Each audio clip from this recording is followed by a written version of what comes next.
sekecil apapun harta yang kita miliki, jabatan kita tidak punya, tapi kalau kita punya ilmu, maka akan menjadi satu keberkahan atau anugerah yang luar biasa buat kita. Jadi ketika ibu memiliki ilmu, dihadirkan oleh Allah, dimudahkan kakinya melangkah ke majelis-majelis ilmu, itu artinya Allah sedang menghendaki kebaikan buat kita. Tangan Allah sedang merangkul, kecintaan Allah sedang merangkul kepada orang tersebut supaya dijauhkan dari kebodohan. Saya berpikir begini, ya Allah, benar ya, ketika kita memiliki ilmu, itu masalah sebesar apapun akan ringan terasa. Kenapa dulu kita banyak baru sedikit udah baru sedikit udah ngeluh, baru sedikit kayaknya dunia udah gelap gulita. Kenapa? Karena Allah belum merangkuh dengan cintanya Allah kepada kita. Dengan apa? Dengan dihadirkannya ilmu di hadapan kita. Itu maka oleh sebab itu, Masya Allah, tabarakallah ya, Allah menghendaki kebaikan kepada kita sehingga kita bisa meraih kecintaan Allah buat kita. Oleh karena itu, mari kita banyak-banyak mengucap syukur kepada Allah dengan ucapan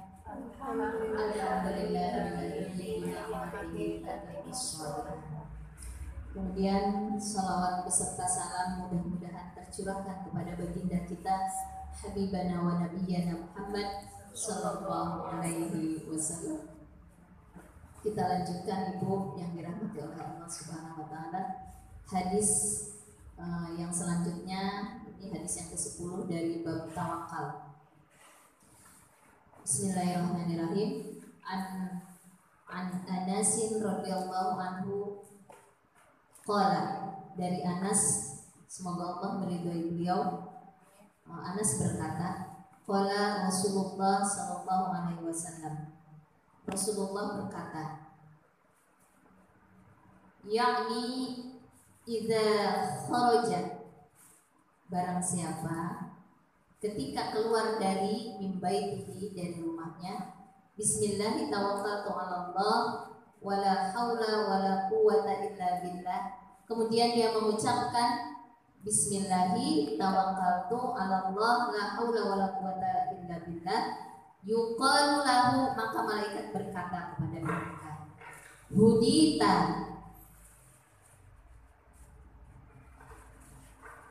kamu telah mendapat hidayah dari Allah, wa kufita, dan kamu telah dijamin oleh Allah, dicukupkan oleh Allah,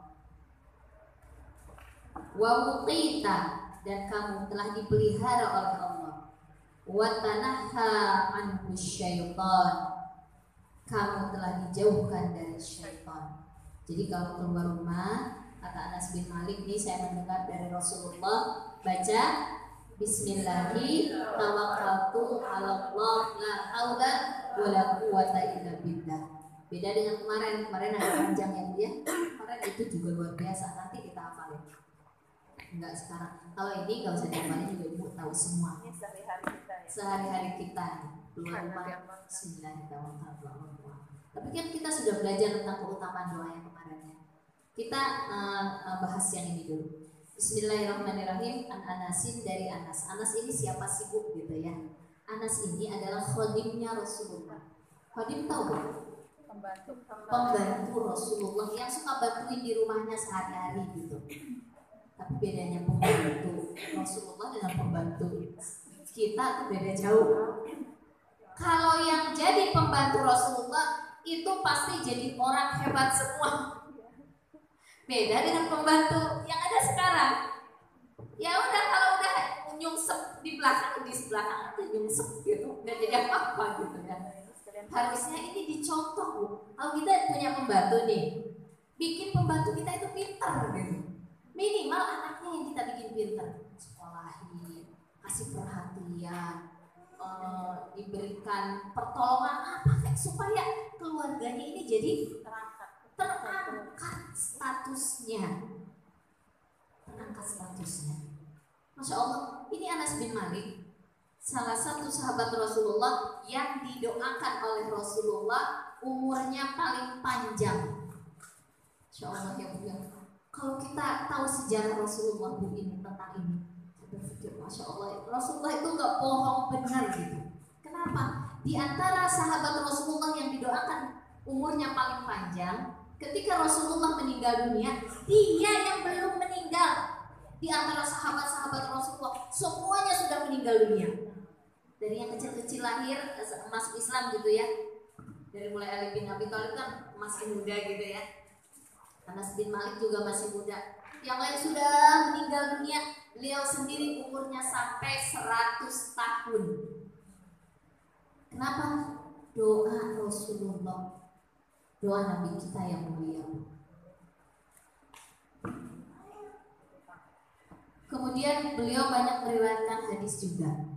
Jadi kalaupun beliau nyiapin mandi, nyiapin bantuin bawa ini bawa itu gitu, ketika Rasulullah mensabdakan hadisnya, beliau banyak menghafal.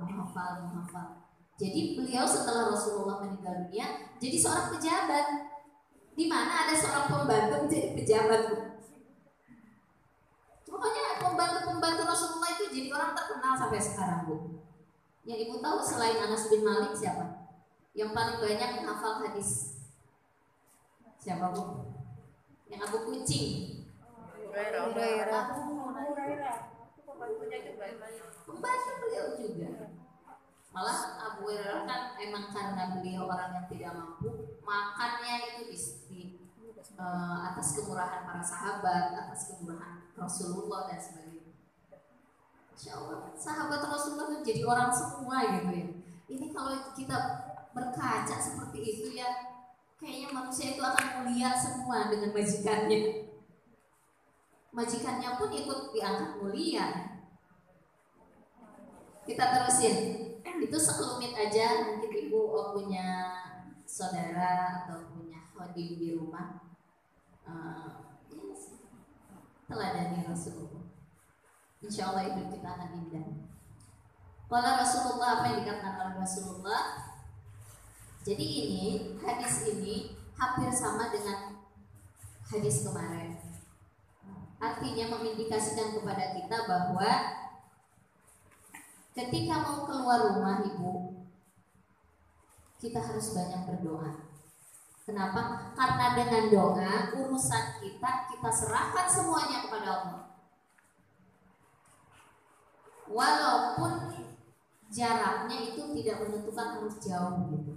Kita kan kalau baca doa kalau jauh aja gitu kan, kadang-kadang begitu ya Bu. Kalau cuma 200 meter dari sini ke Pasca kan dekat, ngapain baca doa gitu kan. Lah deket juga kan bisa aja kemungkinan buruk terjadi kepada kita. Itu kan nyebrang walaupun mau ke Indomaret di atas ya Bu ya. Tapi kalau kita nggak membaca doa yang kemarin contohnya, bisa saja tergelincir kan.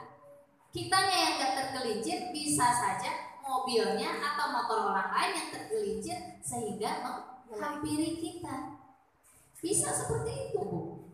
Atau apalagi ketika dulu masa pandemi awal genting-gentingnya ya Bu ya, orang keluar rumah banyak terjadi iya itu keburukan itu. Ada yang ditarik tasnya, baru pegang HP dijamret dan sebagainya. Karena apa? Zamannya panik kan orang. Udah gitu banyak yang tidak bekerja. Akhirnya apa? Iya banyak terjadi keburukan itu gitu. Maka oleh Rasulullah diajarkan doa yang kemarin itu. Kalau ke masjid nggak usah baca doa lah. Kata anak saya baca doa. Kan mau ke masjid pada deket. Anak-anak biasa yang suka begitu. Emang kalau masjid dari sini ke situ ya, memang nggak banyak motor juga ya. Emang kamu nggak bakalan tiba-tiba ada orang bawa parang contohnya Bu, dia mengejar-ngejar temennya, karena dia mau menusuk temennya, ternyata kita yang kena, bisa saja itu terjadi kan. Kadang-kadang kata Rasulullah benar loh Bu, keluar rumah itu sesuatu yang sebetulnya banyak yang akan mendatangkan musibah ketimbang kita di rumah. Jadi harus selalu baca doa. Ketika di masjid bisa aja kan sendal kamu diambil deh. Itu sendal, coba kalau bawa motor, bisa aja motor kita diambil. Tapi kalau sudah kita baca doa ini, mudah-mudahan kan kita sudah menyerahkannya kepada Allah. Harusnya dimalingin, kagak jadi. Tapi ada hikmah dibalik kalau seandainya terjadi. Nah itu nanti akan kita bahas. Kalau terjadi gimana? Kita udah baca doa, udah ini, udah itu. Keburukan yang terjadi saat ini, ingin Allah menghalangi keburukan yang lebih besar lagi di saat yang akan datang. Begitu hikmahnya. Positif thinking terus pada Allah. Kita nggak tahu. Pokoknya intinya kalau mau keluar rumah itu ibu, serahkan segala sesuatunya kepada Allah, pasti akan beres gitu. Kalau ada orang yang punya PD nih ya Bu, yang PD nih anak ini. Ada ibu-ibu PD contohnya, percaya diri lah Bu, gak maluan gitu. Terus emang dia juga punya kemampuan. Bayangin Bu kalau ada orang PD di masyarakat, dia pasti insya Allah sukses, dia percaya diri. Dirinya itu manusia itu penuh dengan kelemahan ya. Walaupun PD pasti banyak kekurangannya. Ini kalau kita menyerahkan sepenuhnya percaya diri kepada Allah, bagaimana itu hasilnya? Begitu kata para ulama. Saya tidak membacakan kitabnya. Saya bukan ahli baca kitab kuning. Ketika saya belajar, saya pahami, begitu. Iya benar, luar biasa. Saya melihat ada saudara saya sepupu saya, sepupu beliau juga ya.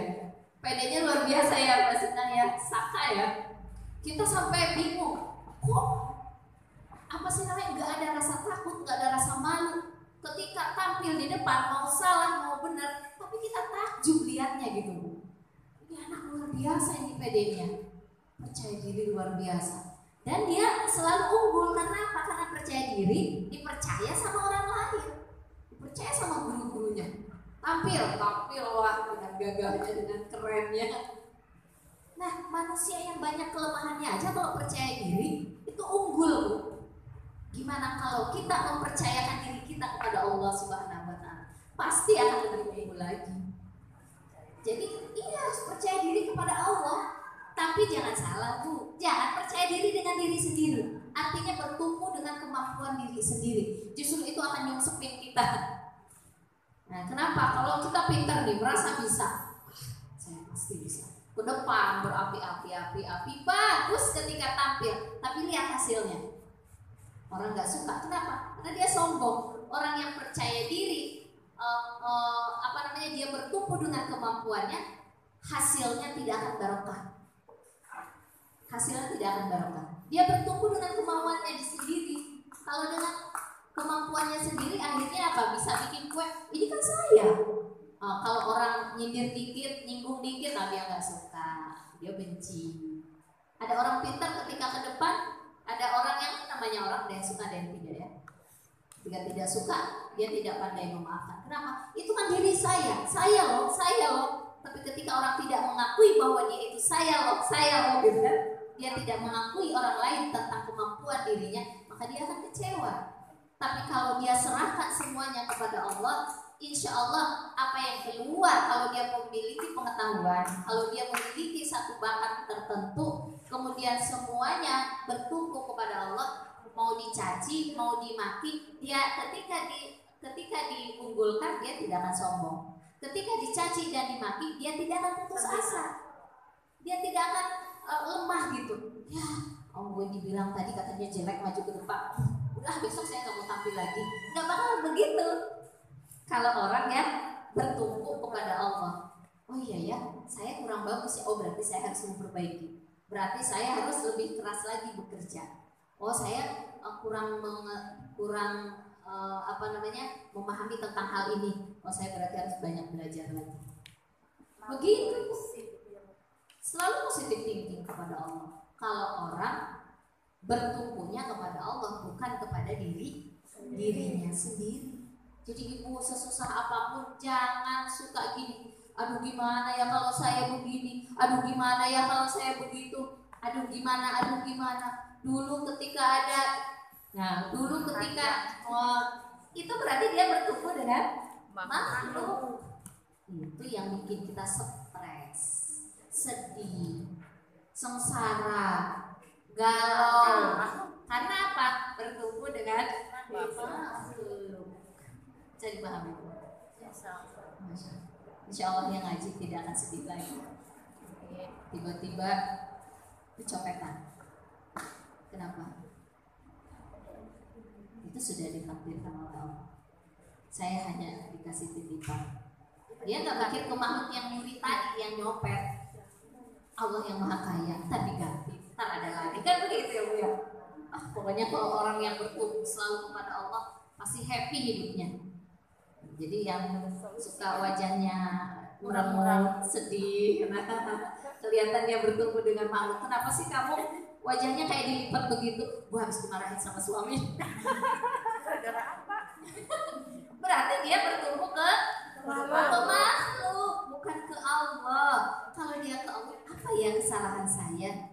Terus saya sebetulnya nggak salah, suami aja lagi bete banyak masalah tuh di pekerjaannya. Jadi pelampiasan. Belum lagi gajinya dipotong setengahnya, jadi dia melipat wajahnya gitu ya, terus marah-marah ke saya. Ya udah saya sabarin aja, saya doain aja. Kan begitu ya Bu ya? Indah nggak Bu kalau yang begitu? Banget katanya. Cuma masalahnya susah. Teorinya gampang. Susah. Yang ketawa itu kayaknya punya susah. Termasuk saya. Tapi insya Allah Ibu, kita akan makin dekat dengan Allah ya. Perubahan dunia ada. Iya. Solusi itu ya. Kita terusin tuh. Ayo udah. Pokoknya intinya kalau kita berdoa itu artinya menyerahkan segala urusan kita kepada Allah. Insya Allah akan dibereskan oleh Allah.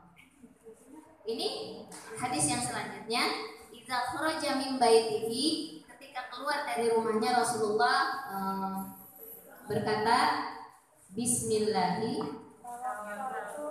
tawakkaltu. Kita bahas Bismillah dulu. Bismillah itu artinya Dengan menyebut nama Allah. Dengan menyebut nama Allah ya. Jadi di dalam hadis ini ada 3 makna. Kita biar beruntut gitu ya Bu ya. Makna yang pertama yaitu Bismillah. Bismillah itu artinya isti'anah dan barokah. Isti'anah itu artinya ketika kita mau melakukan sesuatu, khususnya ketika kita keluar rumah, kita memohon pertolongan Allah dan kita memohon kepada Allah. Apa yang kita lakukan itu mengandung kebaikan-kebaikan, manfaat-manfaat dari hasil yang sudah kita usahakan. Itu artinya Bu. Bismillahirrahmanirrahim. Keluar rumah dipanggil sama BK ya Bu ya. Yang suka kalau anak bermasalah. Iya. Konseling. Konseling. Konseling. Guru BP ya, bukan BK. BP. Bagian bimbingan konseling dipanggil. Kita buka pintu. Bismillahirrahmanirrahim. Dengan pertolongan Allah, aku akan keluar rumah mau menghadap kepala sekolah. Dan semoga apa yang aku lakukan, apa nanti aku menghadap kepala sekolah, ada keberkahan, ada kebaikan, ada manfaat di dalam peristiwa ini. Biasanya kalau kita dipanggil itu kan anak bermasalah ya Bu. Tapi kalau kita menyerahkan urusan kita kepada Allah dengan memulai mengucapkan Bismillah, semoga Allah menolong dalam situasi aku seperti ini. Dan ada kebaikan, keberkahan, manfaat di dalam kejadian ini. Mungkin kita ditegur sama gurunya, tetapi Allah akan memberikan jalan keluar bagaimana mengarahkan anak kita. Di sekolah, anak diarahkan oleh gurunya. Di sekolah, anak dibimbing oleh teman-temannya. Di rumah, kita pun mendoakan anak tersebut. Hasilnya, walaupun kelihatannya buruk, tapi kan buruknya sesaat. Akan baik, kebaikannya lebih banyak lagi. Mungkin saja Allah sengaja menghadirkan musibah itu supaya kita baca doa. Ini orang nih sentil ya Allah. Kayaknya kalau keluar rumah asal tabrak-tabrak aja gitu. Kayaknya nggak butuh sama aku. Dibikin deh anaknya bermasalah di sekolah. Ditariklah anaknya ke sekolah, kita dipanggil. Kebetulan kita udah belajar tentang doa ini nih dari Musola Mubarak. saya baca dengan penuh keyakinan. Apa yang terjadi, Bu? Masalah sedikit terjadi, tapi Allah ingin mencegah masalah yang lebih besar lagi di kemudian hari. Begitu, Bu. Jadi itu arti bismillah itu artinya isti'anah dan barokah. Kita mau masak ke dapur gitu ya, Bu. Kan kita baca bismillah ya. Bismillahirrahmanirrahim. Ya Allah, tolonglah aku supaya ketika kita masak diarahkan mana masakan yang bermanfaat. Ya Allah, tolonglah aku supaya aku tuh dengan dimakan oleh anak-anakku ini kita bikin pengembangan pola pikir tentang sesuatu yang Allah berhadirkan karunia yang banyak dari masak yang sudah kita lakukan. Ya Allah, yang bisa bikin kue kan baca bismillah dulu ya. Ya Allah, semoga kau bantu hamba supaya lancar bikin kuenya. Dan semoga banyak keberkahan di dalamnya. Dengan apa? Dimakannya mengenyangkan dan jadi mengalir darah seseorang supaya semangat beribadah kepada Allah. Ketika dia baca bismillah bikin kue, dimakan oleh orang lain, maka mengalir pahala-pahala orang yang sudah melakukan ibadah kepada Allah tadi dengan bismillah. Tapi kalau kita berdoa itu, Bu, tidak hanya bismillahirrahmanirrahim, hatimah kemana, ini mah bismillah, itu keberkahannya gak banyak, hanya dapat pahala sedikit. Coba kalau ibu dengan penuh keyakinan, wa'lamu annallaha la yaqbalu du'a la yustajabu du'a min qalbin ghafilin lahin. Kita berdoa, kata Allah, aku tidak akan mengijabah bismillah yang luar biasa tadi kalau hatimu lalai dan tidak fokus, tidak sungguh-sungguh. Kita kan kalau nyapu asal baca aja bismillahirrahmanirrahim. Sekarang rubah mindset kita, Bu. Ada ketergantungan hati kita kepada Allah. Dengan nyapu kan bersih ya. Ya Allah, diinjak sama anakku jadi berkah. Kakinya tuh mudah dia untuk ibadah kepada Allah. Kakinya mudah dia untuk melaksanakan hal-hal yang baik. Kemudian kita ngelap meja, dipegang sama anak, disimpan makanan di situ. Itu keberkahan. Tapi kita itu ketika berdoa, ya itu tadi nyambung gitu ke Allah. Ada apa di balik bismillah tadi? Gitu. Jangan hanya cuma bismillahirrahmanirrahim. Hati nggak kemana? Asal bismillah aja deh. Kan kadang kita banyaknya begitu. Ini yang diajarkan oleh sahabat ini pada Rasulullah kepada Anas bin Malik seperti ini, Bu. Jadi mengandung makna yang besar, mengandung makna yang luar biasa, mengandung makna yang dalam apa yang diucapkan oleh Rasulullah. Jadi mulai sekarang kita tidak hanya sebatas bismillah. Enggak begitu. Ambil beras, bismillahirrahmanirrahim. Saya kalau sambil ngambil beras, ya Allah, ini mau dimakan sama saya, mau dimakan sama anak saya, mau dimakan sama suami saya. Jadikan ini kekuatan untuk mendekatkan ibadah kepada Allah. Kalau dia sekolah, jadikan kekuatan ini untuk bisa berinteraksi dengan sahabat-sahabatnya. Jadi dia bermanfaat buat orang lain. Panjang, Bu, pemikiran kita itu ke Allah. Muter-muter beras itu Allah yang sedang kita pikirkan. Bukan mau masak apa ya?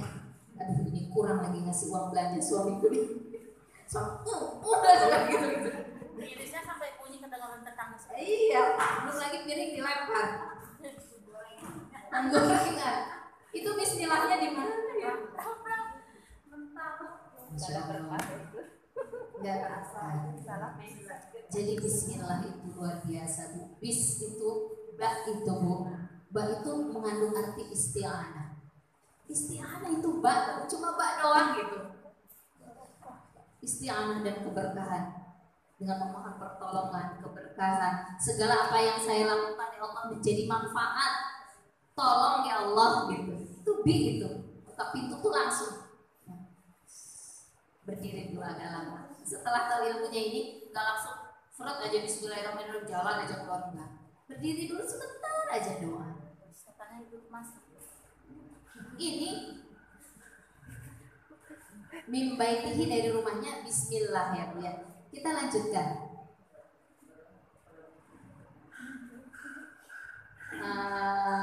Bismillahi tawakkaltu, aku menyerahkan kepada Allah. Jadi ketika kita keluar rumah itu, ya Allah saya ini gak bisa berdaya apa-apa, saya serahkan deh sama Engkau ya Allah. Sudah kita bahas tadi, orang yang pede aja bisa sukses ya Bu ya, apalagi kalau itu. Yuk Bu, saya punya rumus. Salah satu suksesnya seseorang apa Bu? Sukses seseorang, ini ada orang mau bisnis nih,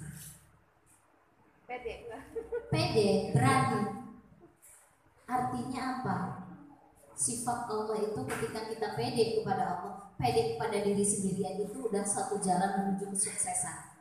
Kalau ingin lebih sukses lagi, ini ada orang udah pede nih Bu, lebih sukses lagi dia berkaca dengan dirinya. Saya percaya diri, saya berani, saya nggak takutan, nggak banyak ngeluh, saya nggak banyak khawatir. Alhamdulillah. Di situ kalau dia mau berkaca dengan dirinya, bagaimana kalau saya percayakan diri saya kepada Allah yang tidak apa-apanya dibanding diri saya? Wah, itu udah satu langkah jadi orang lebih sukses lagi. Dulu saya di kampus ya Bu ya, diingat sama teman saya, kamu tuh mau salah mau benar, yang penting maju ke depan, diskusi apa gitu. Jadi percaya sama dosen juga. Kalau mau ketemu siapa di Kemenag, kemarin saya diajak ke ngobrol sama Pak Ali Tahir sebelum meninggal. Itu kan meninggalnya mendadak, Masya Allah. Mungkin saya delegasikan untuk ngobrol sama anggota DPR ya, Masya Allah. Ya udah kita ngobrol di depan. Saya mengajukan bagaimana kepenyuluhan ini ya. Kalau mau ngangkat itu nggak usah dari PNS yang harus tes lagi. Nah, saya menyuarakan perwakilan dari sahabat-sahabat saya penyuluh. Angkat aja yang sudah kemarin di tes ini. Kita tidak diragukan lagi kredibilitasnya ya. Kemudian kita pun dilihat dari ijazahnya dan sebagainya. Sudah. Kenapa harus mencari lagi? Harus ada yang perekrutan baru gitu. Oh iya baik, nanti akan saya tampung. Nanti akan saya suarakan gitu di satu. Kenapa? Karena pede Bu, bukan karena saya bisa. Orang bilang kamu percaya diri katanya. Masya Allah. Nah itu artinya apa? Kemudian setelah saya belajar tentang ini, oh iya ya, kita percaya diri aja bisa dipercaya sama orang gitu ya. Gimana kalau saya mempercayakan sama Allah? Ya udah kalau gitu nggak usah khawatir tentang hidup. Yang bikin khawatir itu Bu, inna syaitana ya'idukumul faqra wa ya'murukum bil fahsya. Yang membuat kita, gimana nanti kalau saya begitu, gimana nanti kalau saya begini, aduh jangan-jangan, itu dari setan semua kata para ulama. Setan itu yang membuat kita galau, pusing, takut, khawatir, setan. Pokoknya yang penting kita sudah berusaha semaksimal mungkin, sudah usaha, sudah doa, ya Allah hasilnya saya serahkan sama Engkau ya. Udah ibu nggak usah, aduh gimana ya nanti, kayak anak saya kemarin pas mau masuk sekolah. Mama, nanti aku kalau dimarahin guru gimana? Ma, aku nggak ngerti ini Ma. Yang penting kamu udah belajar, yang penting kamu rajin ngerjain soal, kemudian cara-caranya udah diajarin ayah sama mama udah ngajarin ini. Terus nanti kalau aku masih dimarahin guru, nggak apa-apa, serahin aja sama Allah. Tenang deh, berangkat di sekolah. Semua rata-rata anak semua khawatir ketika awal masuk sekolah. Nanti gimana ya? Aku udah 2 tahun nggak belajar kan? Tiba-tiba masuk, nanti guru nerangin, kan gitu. Anak saya begitu. Gimana ya Maya? Anak yang gede, dia kayaknya ada khawatir juga. Beda online kan ya Bu ya. Kadang-kadang nggak ngerti belajar online kan. Tiba-tiba nanti pikiran dia, waduh nanti guru nyuruh ini, nyuruh itu gitu. Dek, selama kamu sudah berusaha dengan maksimal belajar, udah nggak usah ada khawatir, serahkan sama Allah. Tapi kayaknya aku gak maksimal. Biar aku. Nah itu kamu tanggung sendiri saya bilang. Tapi selama kamu udah maksimal, udah minta tolong aja sama Allah. Banyak doa.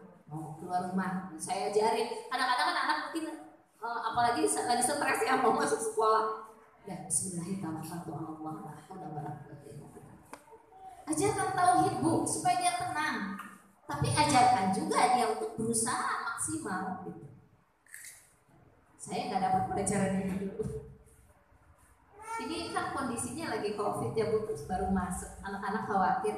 Jadi ajarkan dia supaya tidak banyak tergoda setan. Ini setan mudah banget masuk ke pikiran anak kita. Nanti kamu ini, nanti kamu dimarahin guru, nanti kamu temen-temennya pada bisa mikir gitu ya. Nggak usah, pokoknya kamu di rumah belajar, di rumah berusaha yang terbaik. Udah nggak usah banyak mikir, serahin aja sama Allah. Banyak doa, gitu udah. Itu saya ngeliat anak saya. Pas mau masuk sekolah dia bangun malam. Saya tahu dia khawatir. Sebelumnya enggak, santai aja, nggak bangun malam. Terus mau masuk sekolah, kok tuh beda jam 4 bangun. Nggak takut. Emang Bu, Allah mengajarkan kepada kita satu apa ya Ibu dulu, satu kecemasan, satu robbah warahbah, satu harapan, satu kecemasan. Itu tuh balance, keseimbangan. Jadi tidak terlalu percaya diri, tidak terlalu pesimis. Jadi harus ada keseimbangan. Kenapa orang diberikan Allah rasa khawatir? Supaya dia berharap kepada Allah. Kenapa dia diberikan rasa harapan? Supaya tidak terlalu jatuh. Setan pengennya ngejatuhin. Setan mah mau ngejatuhin pengennya. Oh jangan-jangan ini. Oh kamu nanti begini. Oh kamu ini gak selesai-selesai nih COVID. Padahal bakal selesai Bu. Tapi kan dulu jangan-jangan. Nah itu dari setan. Gitu. Pokoknya hal-hal yang mengkhawatirkan itu datangnya dari setan. Kita terusin. Itu kata para ulama, bukan kata saya. Wala haula, dan tidak ada. Kita pemahaman haula itu apa Bu selama ini? Tidak ada daya. Tidak ada daya, kemampuan. Wala quwata, kekuatan. Nah, jadi di sini saya ingin mengutip dari kata para ulama, haula itu artinya gerakan atau sesuatu warna yang bisa berubah, yaitu at-taharruk wa taghayyur. Jadi artinya gerakan yang berubah, taghayyur yang berubah gitu. Jadi ada satu pergerakan yang berubah-ubah. Dari tadinya air tuh ya, kalau ada sesuatu bisa berubah ya. Dikasih apa jadi goncang gitu. Nah, begitu juga ketika kita di dalam kehidupan ada satu perubahan, ada satu kejadian, maka ketika kita menyandarkan kepada Allah, la haula, tidak ada gerakan, tidak ada satu perubahan kecuali itu datangnya dari Allah Subhanahu wa Ta'ala. Tadinya kita contoh dari anak yang tadinya seimbang, menyenangkan, tiba-tiba ada masalah, langsung kita kepada Allah bilang apa? La haula wala quwwata illa billah. Tidak ada gerakan, tidak ada perubahan, tidak ada sesuatu yang terjadi pada diri kita kecuali ini atas izin Allah gitu. Artinya apa? Ketika terjadi itu wala quwata, dan tidak ada kekuatan illa billah, kecuali dengan pertolongan dan kehendak, kecuali dengan adanya pertolongan, kehendak dan dukungan Allah Subhanahu wa Ta'ala. Ketika kita ada masalah seperti itu Bu, sesuatu hal yang tidak kita sukai, tapi ketika kita menyerahkan urusan kita kepada Allah dengan mengucapkan la haula wala quwata illa billah, hal tersebut sebetulnya tidak buruk Bu. Tidak buruk gimana Bu Pila? Kesenggol motor parah. Sebetulnya kalau kita menyandarkan kepada Allah Bu, kita kesenggol motor, kaki kita lecet-lecet dan sebagainya, bisa saja itu adalah penjagaan Allah supaya tidak ketabrak mobil. Bisa saja seperti itu. Kata para ulama begitu. Jadi kita dijaga oleh Allah. Akhirnya kita ngendep di rumah sakit 3 hari. Coba kalau kita nggak kesenggol motor katanya. Bisa saja ketika kita jalan nyebrang itu ada mobil, kitanya hati-hati, mobilnya sedang mabok. Apa yang terjadi? Tabrak kita.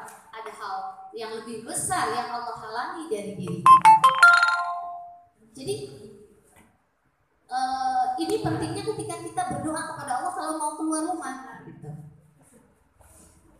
Anak kita dipukul oleh temannya, kemudian dia pulang ke rumah, babak belur lah ya Bu ya. Padahal dia udah baca doa loh Bu Vila. Saya juga udah ngajarin doa loh Bu. Ibu, kalau anak ibu tidak babak belur dipukul sama temennya, anak ibu saat itu sedang disodori narkoba oleh temannya. Apa yang lebih buruk? Sodori narkoba. Ini yang buruk-buruk Bu. Tapi yang dijanjikan oleh Rasulullah ketika kita membaca doa Bismillahirrahmanirrahim, la haula wala quwata illa billah. Insya Allah ketika keluar rumah ada yang mau nyakitin kita, ada yang mau nyakitin keluarga kita, baca doa dulu gitu. Agak jadi Bu. Mungkin tiba-tiba saja tadinya kita mau belok sebelah sana, saya tuh kayaknya ada perlu deh sama temen, diingatkan sama Allah, beloknya sebelah sana. Kagak jadi Bu, mau dibegal orang. Kenapa? Karena kita sudah baca doa ini, karena kita serahkan sama Allah. Anak kita tadinya mau dibawa sama temennya main gitu, ke mall, jalan-jalan. Ketika di kelas dia dipanggil sama gurunya, walaupun dipanggilnya mungkin bukan hal yang salah gitu, tolong sini. Padahal temennya sudah nunggu di luar. Gurunya nyuruh dia bantuin ngerjain apa. Kenapa tidak terjadi keburukan yang harusnya terjadi? Karena si anak ini membaca doa. Gitu. Jadi kita mengajarkan diri kita dan mengajarkan keluarga kita. Kadang-kadang saya kalau naik mobil ya Bu ya, karena sudah baca ini, jadi kenapa kita jadi banyak khawatir? Tapi khawatirnya makin kita bergantung kepada Allah. Kan tidak ada yang nyaman kecuali kalau dijaga oleh Allah. Saya naik mobil nih ya, baca doa, kan bacanya panjang ya Bu ya. Ini kita baca Bismillahirrahmanirrahim. Kalau naik kendaraan kan subhanalladzi sakhkhara lana kaza wa ma kunna lahu muqrinin wa inna ila rabbina lamunqalibun. Sekarang saya tambah lagi. Bismillahirrahmanirrahim. An adilla au udalla, an azilla au uzal, an azlima au uzlam, an azhala au uzhala alayya. Kata anak saya, panjang banget sih Mama. Gitu. Loh, emang kita bisa aman-aman aja hidup? Nggak bisa aman kecuali kita serahkan sama Allah.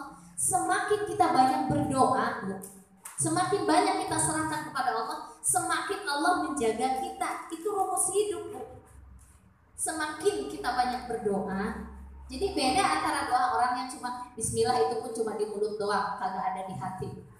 Beda orang yang baca doa Bismillahirrahmanirrahim dengan dia mengetahui, memahami, menyadari, kemudian dia mengamalkan doa yang an adilla au udal, an azhala au uzhal, an azlima au azlam.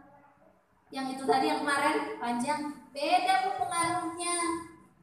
Kenapa Rasulullah mengajarkan ini? Sebenarnya kebaikan buat kita semua. Semakin memahami, semakin banyak perbendaharaan pengetahuan, maka akan semakin bagus pola pikir kita. Makin bagus Bu. Jadi berkembang cara mikir kita itu gitu. Dan semakin kita bergantung kepada Allah. Jadi gini, kalau bergantung kepada Allah itu jangan cuma bergantung, tapi harus ada ketergantungan. Itu beda Bu. Harus ada ketergantungan. Ibu beda gak antara bergantung dengan selalu ada ketergantungan? Beda. Kalau bergantung sekali-kali ya, bergantung. Nih ada pohon sebelah sini bergantung, jalan lagi sebelah sana. Tapi kalau ketergantungan tidak bisa melepaskan diri.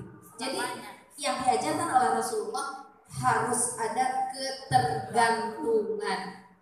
Makanya Siti Aisyah mengatakan Rasulullah itu ada Nabi Sallallahu Alaihi Wasallam mulazamatu sillatu billah.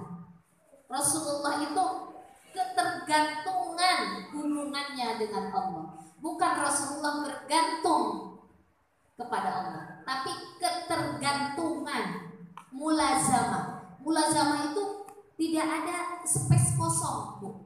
Selalu lagi duduk apa gitu, ingatnya Allah.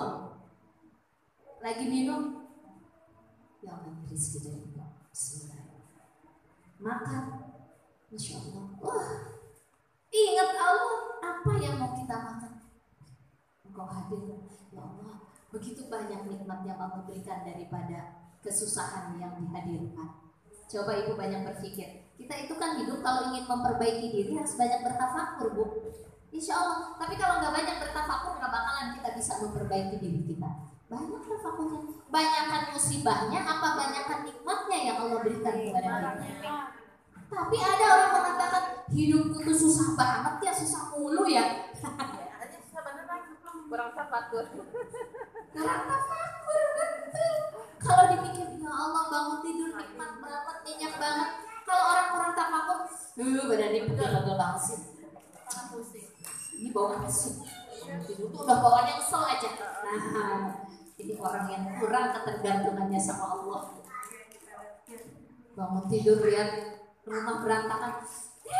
Udah teriak-teriak, nyap kata bapaknya ke anaknya gede-gede. Mama kalau bangun tidur langsung marah-marah. Artinya ini mama ya. Kurang itu ketergantungannya sama Allah. Allah hadirkan berantakan itu supaya apa? Ada ladang amal buat kita, Bu. Ada ladang amal. Nanti kan kita mengarahkan anak kita juga supaya dia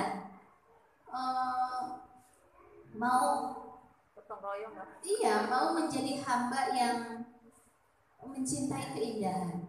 Karena keindahan adalah bagian dari Allah. Jadi kalau ada anak yang ada kita ibu-ibu gitu, ada ibu-ibu di sini berantakan, rumahnya bau, banyak sampah dan sebagainya.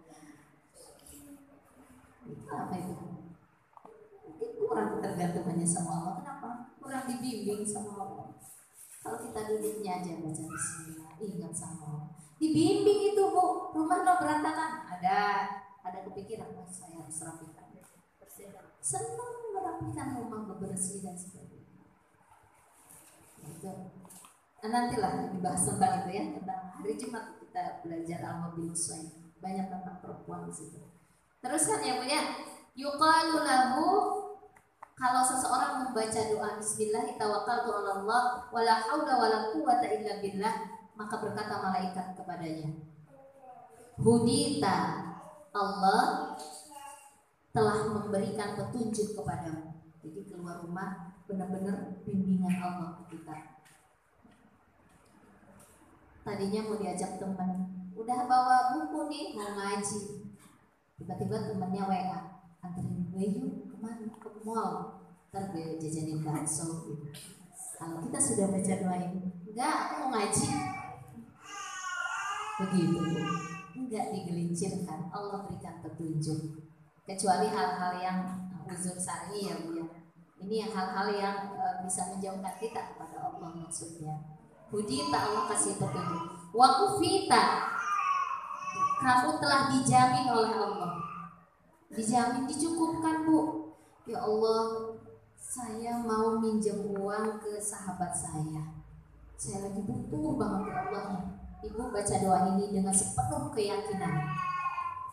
Ibu keluar jalan baca doa, insya Allah dapat hasil.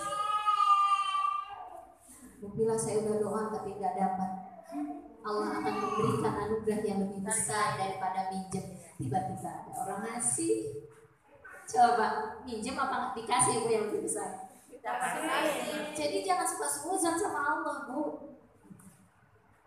Oh iya, ini kan semua atas kehendak Allah. Enggak dapatnya atas kehendak Allah, dapatnya atas kehendak Allah. Kotanya akan dijamin. Dijamin ini maksudnya tidak melihat jangka waktu yang pendek yang terjadi pada saat itu gitu. Sudah kan saya terangin tadi kenapa orang keserempet motor, karena Allah ingin menjaga dari ketabrak mobil. Contohnya seperti itu. Kenapa ya? Udah kasih pas-pasan loh, padahal aku bagian. Udah, Allah itu lebih baik. Kalau aku dikasih banyak, bakal gelincir. Kalau aku dikasih banyak, waktu itu dikasih banyak, tapi anak cucu kita Allah tergelincir. Kalau kita dikasih banyak waktu itu sehingga kita memanjakan anak kita, apapun yang diminta kasih.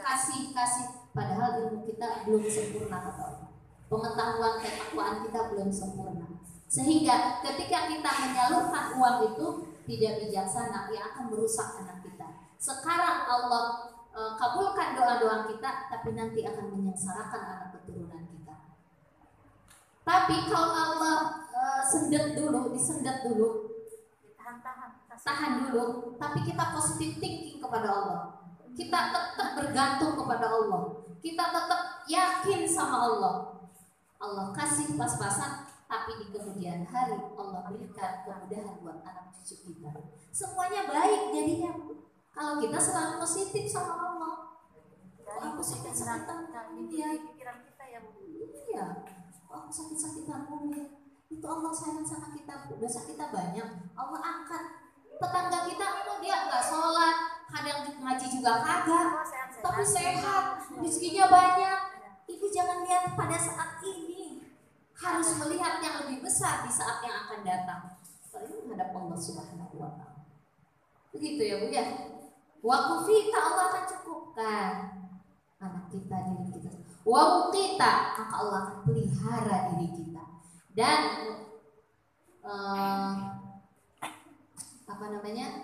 anugerah yang terbesar adalah ilmu. Anugerah yang terbesar adalah dihindari dari kebodohan. Karena kalau orang sudah berilmu, masalah sebesar apapun akan menjadi tenang, akan menjadi berkah, akan menjadi anugerah buat kita. Jadi kalau kita dikasih wau, kita dipelihara oleh Allah. Ibu dipelihara oleh Allah dengan apa? Dikasih karunia ilmu. Mungkin harta sama aja dari dulu dengan sekarang, tapi ilmu luar biasa. Nanti akan mengangkat derajat kita, derajat anak-anak kita. Hanya dengan ilmu, tidak dengan harta. Harta malah bisa menggelincirkan kalau tidak berilmu. Jabatan bisa menggelincirkan kalau tidak berilmu. Jadi ilmu yang akan menjaga kita.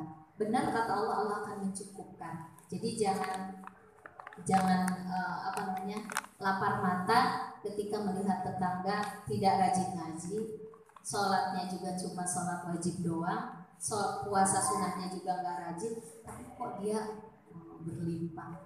Jangan merasa kecil hati, harus tetap kita pede sama Allah. Saya mendapatkan rahmat yang lebih besar daripada harta itu, yaitu pengetahuan agama.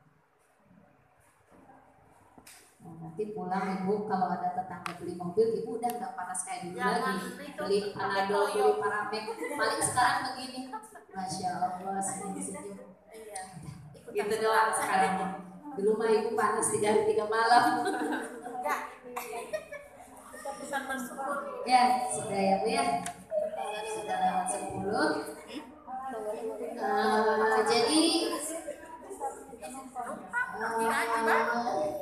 kalau kita baca doa ini, insya Allah Allah akan bimbing, Allah akan cukupkan, Allah akan beri anugerah yang banyak. Jadi jangan lupa setiap keluar rumah baca doa ini, dan harus dengan penuh keyakinan, bukan hanya diucapkan dengan lisan. Dulu kita mungkin hanya mengucapkan dengan lisan, ya. Sekarang dengan hati. Nah, iya. Jadi sambil pola pikir kita terus berkembang, cara pemikiran kita berkembang. Sholat pun begitu. Jadi kalau hanya orang sholat dengan mulut saja, tapi ininya tidak menjangkau Allah karena keterbatasan pengetahuan, maka keberkahan sholatnya juga kurang. Ustazah mau nanya, ini ada